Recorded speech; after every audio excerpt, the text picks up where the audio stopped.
Before we get into audio mixing, I'd like to take a moment to mention a few things about audio editing. Let's take a look at some of the edits in this sequence called Audio Edit.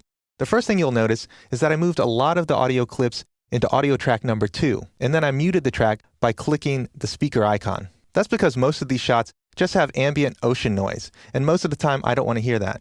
Especially because the ambient levels are so different, it could be distracting. Listen to this.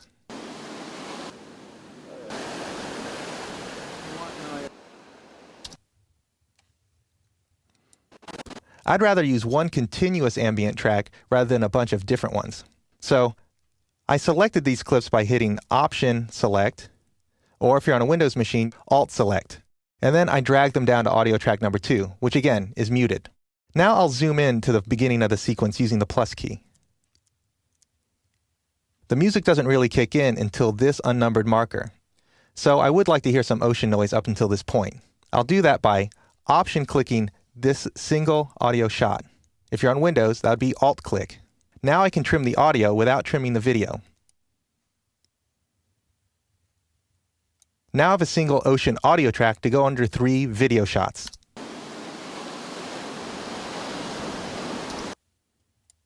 I want to do something similar at the end, so I'll hit backslash to zoom out, and move the CTI closer to the end, and zoom in with the plus key.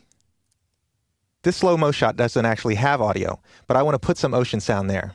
I'll get it from a shot of the pelicans. I can find that in the B-roll folder. I'll set an endpoint here by typing I, and I know I need about 8 seconds of audio.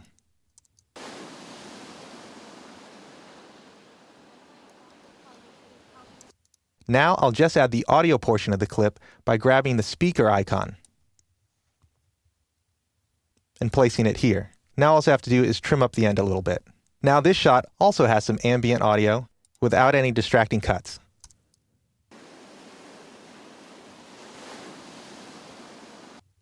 I'll zoom out again by hitting the backslash key. And I'll apply the same concept to smooth out some abrupt audio transitions for the interviews. I'll zoom into the interview of Kyle. Again, I'll hit the plus key. I want to hear his audio, but I'm concerned that it will come in a little abruptly. If I put an audio fade on his audio track, it would probably cut off some of his voice. And if I extended his audio track, I'd probably hear the questioner. So what I need is just some ambient noise from his shot. So I'll find Kyle's shot in the interviews folder. As you can see, the output button is already set to audio waveform. And I've already identified a little bit of silence, or that is to say, ambient noise in this shot. I don't really need much, I just want a little bit to smooth out the transition. Again, I'll grab the audio icon, so I'll only add audio. I'll zoom out by hitting minus, and scroll the timeline by using the scroll wheel on the mouse. I'll add this same little bit of audio to the end of his shot.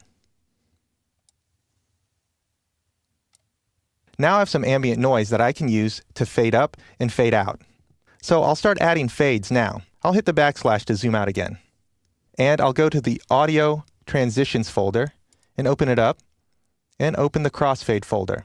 You'll see that there's 3 kinds of fades. First, I'll fade down that opening audio, and I'll use exponential fade. Both sound and light increase and decrease according to an exponential scale. So using an exponential fade is a little more realistic. For this audio fade, the default duration is fine, 1 second. We can listen to that now. By the time that ocean sound fades out, our music will pick up. I've muted the track containing the music so I can concentrate on audio track number 1. I'll add the same exponential fade to the end of the piece. Now I'll zoom back into that interview with Kyle to soften the beginning and end of his interview.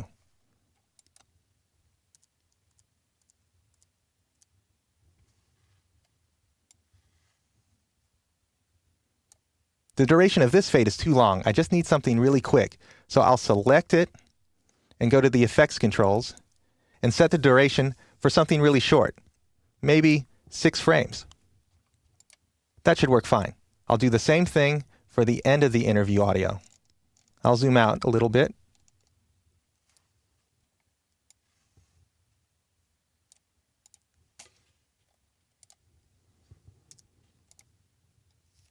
And I'll zoom out again using the minus key on the keyboard.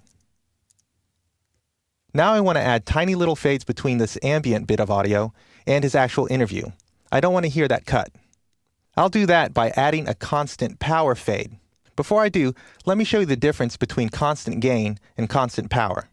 I'll type backslash to zoom out, and you'll see that I've already added a couple fades here at the end of the timeline. I'll zoom in with the plus key. And I'll scroll so you can see them better. Here's two cross dissolves using the same ambient audio track. The first one uses constant gain, and the second one uses constant power. I'll move them back slightly before we listen to them. Here's constant gain. Did you hear the audio dip in the middle of the transition? I'll play it again. Now listen to constant power.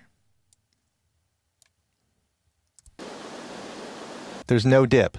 I'll play it one more time. So for the edit I'm about to make, constant power is the better choice. I don't want to hear a little dip in the audio.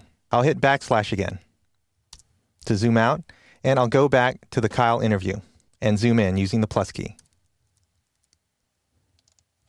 I'll scroll with the scroll wheel and grab constant power, place it here. It's too long, so I'll select it and make it shorter in the effects controls. It's okay to make this very short, say 4 frames long. And I don't want to cut off any of his audio. I might even start this at the cut.